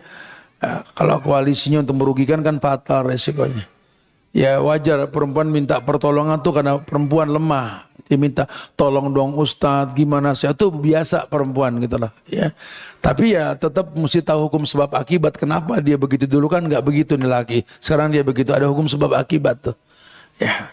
Jadi ya kamu harus ukur hubungan kamu dengan suami kamu itu ke Tuhan gimana, ke Allah gimana. Kalau rumah tangga Anda hubungannya sudah merusak ibadah, ya ambil sikap. Kita pengen rumah tangga kita membuat kita jadi suami yang baik, jadi istri yang baik, gitu kan? Kalau rumah tangga membuat kita jadi suami yang buruk, istri yang buruk, ya ambil sikap buru-buru. Jangan dibiarkan. Bismillah, izin tanya Ustadz, apakah pernikahan ini layak dilanjutkan ketika sepasang suami istri bertahan hanya karena demi anak saja? Ya nggak apa-apa. Kadang-kadang anak ini menjadi sesuatu yang baik buat kita gitu loh. Karena ego diantara kita untuk rumah tangga yang membosankan. Nggak kreatif nih rumah tangga, boring. Itu aja kegiatan. Lama-lama akhirnya boring. Nah anak inilah yang membuat hubungan kita jadi bagus. Ya nggak apa-apa. Kadang-kadang kita juga mesti memikirkan anak. Keputusan yang kita ambil dalam perceraian akan kita lakukan. Psikologisnya anak gimana ke depan. Karena hari gini anak-anak Gen Z ini kan lemah. Gampang nyalain orang tua. Saya ini broken home, Tat. Ibu saya bercerai, bapak saya juga begitu, Tat.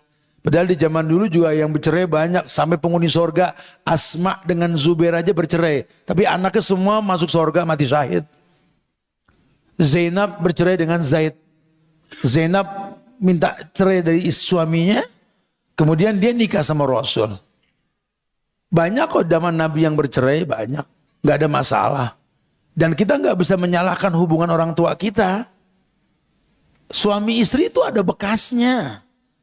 Anak ke orang tua nggak ada bekasnya. Bisa gak yang mau bercerai nggak membuat kerusakan hubungan anak dengan orang tua? Ya, jangan pas cerai diprovokasi anak untuk benci sama orang tua. Kalau sudah bercerai, kalian nyaman, gak ada hubungan lagi, anak dilarang ketemu sama orang tuanya. Kamu mau kemana? Mau ke ayah kamu? Awas tuh laki itu biadab. Kamu mau kemana? Mau ke mama. Itu perempuan nenek lampir gitu. Gak boleh ya. Itu urusan Anda punya bekas pasangan. Sama anak kita gak pernah punya bekas hubungan ya. Jangan karena nikah itu ibadah, cerai juga ibadah. Sekali lagi, nikah itu ibadah, cerai juga ibadah. Kalau bagus ini hubungan, pertahankan. Orang mau ngomong apa, memprovokasi, jangan dengerin. Qul rabbiyallahu tsumastaqim. Katakan Tuhanku Allah istiqomah, terus jalan. Ya. Kalau sampai memang nggak baik, ya solusinya pisah. Makanya dibikin surat cerai di Quran namanya surat at-talaq. At-talaq, surat cerai itu. Nggak ada surat an-nikah. Nggak ada. Karena bagusan at-talaq, bagusan cerai di Quran itu ya. Artinya Allah sarankan bercerailah. Jangan pura-pura bahagia. Depan orang mah, beb, ayang, yeah. Sampai rumah sambil-sambitan. Hah? FOMO banget. Ya. Allahu a'lam bishawab. Jadi ya nggak apa-apa, tapi jangan sampai nanti keributan kalian di hadapan anak. Jangan ya. Nggak boleh lah keputusan hubungan kita ini merusak hubungan dengan anak, nggak boleh. Takutnya menginspirasi anak pada keburukan. Assalamualaikum Ustadz, minta doanya dong untuk suami anak yang sudah mau mengenal apa itu manhaj salaf. Minta sarannya agar beliau istiqomah dan anak juga beliau hadir di sini. Masya Allah ya. Ya semoga Allah istiqomahkan kita semua insya Allah. Ini manhaj ilmiah kok. Ya, ilmiah sekali. Yang disampaikan juga firman Allah, sabda Rasul dengan contoh-contoh yang baik. Dan kita butuh itu gitulah. Bersyukurlah kalau kita orang laki punya pasangan yang bagus agamanya, beruntung banget ya. Karena perempuan di mata kita laki-laki itu baju buat kita. Kita berharap pasangan kita ini menutupi aib kita. Ya, perempuan di mata kita tuh harsun ladang, tempat kita curhat. Alhamdulillah kalau bini ngerti agama, kita bisa berdialog agama karena dia yang sering belajar gitu ya. Perempuan di mata kita tuh madrasah buat anak-anak kita, bersyukur. Kalau punya istri jadi guru buat anak kita, bersyukur banget ya. Dan yang terpenting bersyukurlah kalau punya pasangan jadi cermin buat hidup kita. Sehingga kita ngelihat diri kita dalam wajah istri kita. Alhamdulillah, bersyukurlah. Bismillah, assalamualaikum Ustaz, izin bertanya. Jika saya menginginkan pasangan saya lebih baik dari segi agama, ya, ibadah, wajibnya diperbaiki dan menambah ibadah lainnya. Apa yang salah Ustaz?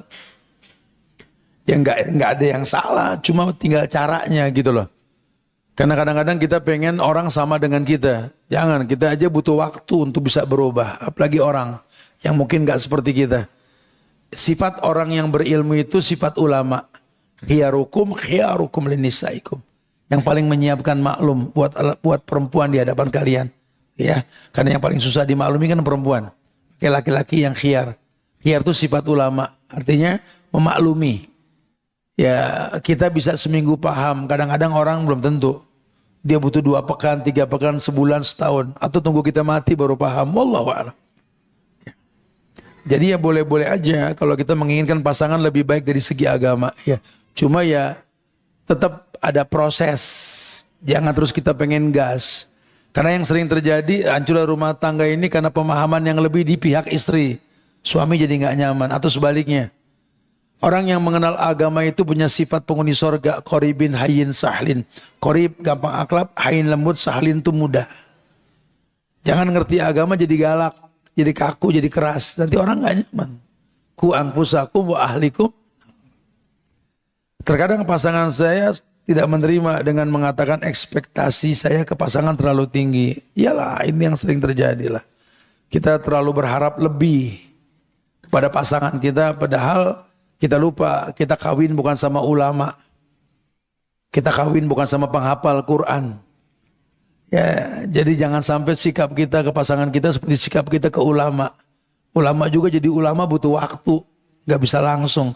Apalagi pasangan kita yang bukan orang pesantren. Ya, jangankan ngerti Quran, hafal nama Tuhan aja belum, ya kan? Coba siapkan maklum lah. Ya paling tidak wujud Anda itu menginspirasi mereka untuk berbuat baik. Cukup sudah. Sisanya Allah nanti yang menyempurnakan. Assalamualaikum Ustadz. Saya berada di fase di mana iman naik turun. Dan dengan kondisi saya yang sedang berpendidikan di kuliah, cobaan dan fitnah, Masya Allah, membuat diri saya terlena Ustadz. Adakah nasihat buat saya, para pemuda yang sedang berpendidikan kuliah, agar bisa menjaga hawa nafsu untuk bermaksiat atau pacaran? Syukran Ustadz. Ya saran saya sih kalau memang Anda sudah bisa manage waktu, ya menikahlah. Kalau belum bisa memanage waktu, karena nikah itu kan konsekuensinya kan bagi waktu, apalagi Anda laki. Ya orang tua tetap nomor satu. Ngebagi antara pasangan, nyari nafkah, belajar, kewajiban tuh nggak gampang. Sebenarnya kalau Anda betul dalam menuntut ilmu, ilmu ini membuat Anda punya protektor yang memproteksi dari yang namanya syahwat berlebihan.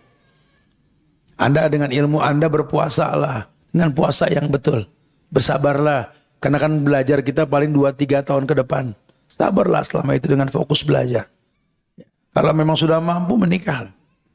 Nah, buat anak-anak muda yang sudah mampu bisa memanage waktu antara kerja, belajar, dan orang tua, menikah. Jangan tunggu lama-lama, nikah itu ibadah yang paling gampang. Kata Abdullah bin Abbas, kalau aku tahu umurku sampai beberapa hari lagi, yang kulakukan adalah nikah. Karena nikah itu ibadah yang paling gampang. Dan ibadah. Karena anak muda sudah punya kemampuan nikah, nggak mau nikah. Ente mau nunggu dajjal turun. Gitu loh. Berdosa aja tiap hari deket tiang wifi nanya password mulu. Cuma buat ngegoda anak orang, subhanallah. Ngegocek hati anak perempuan orang. Ngapain berdosa? Enggak Tat, soalnya mendingan pacaran dulu Tat. Kalau nikah takut gagal. Terus pacaran enggak gagal. Nikah bisa gagal, pacaran juga bisa gagal. Tapi kalau pacaran gagal udah pasti dosa. Nikah gagal enggak ada masalah. Ya beranilah ngambil sikap. Jangan coba-coba dalam hal ibadah gitu lah. Baik ya. Subhanallah. Ini mudah-mudahan banyak manfaat yang bisa kita terima dalam kajian ini. Ya. Ini ada beberapa pertanyaan yang bagus, yang mungkin nanti panitia bisa kasih hadiah. Karena pilihkan beberapa pertanyaannya. Ya, buat teman-teman yang lain, semoga Allah berikan selalu yang terbaik buat kita. Banyak-banyak istighfar, ya, banyak-banyak memohon ampun kepada Allah untuk keburukan yang pernah kita lakukan. Supaya kita menjadi orang yang lebih baik ketimbang masa lalu kita gitu ya. Dan mudah-mudahan juga Allah istiqomahan kita di atas sunnah Rasulullah Sallallahu Alaihi Wasallam. Allah jaga nih Masjid An-Nafi sebagai taman-taman penyubur iman selalu insyaAllah. Dan doakan negeri kita Indonesia agar dijaga ukhuwah kebangsaannya. Mudah-mudahan Allah berikan yang terbaik buat kita selalu. Ya, menjadikan hamba-hamba Allah yang gemar menuntut ilmu tentunya. Ya, itu saja yang bisa disampaikan. Semoga bermanfaat. Kita tutup dengan kafaratul majlis. Subhanakallahumma bihamdika. Asyhadu an la ilaha illa anta. Astaghfiruka wa atubu ilaih. Assalamualaikum warahmatullahi wabarakatuh.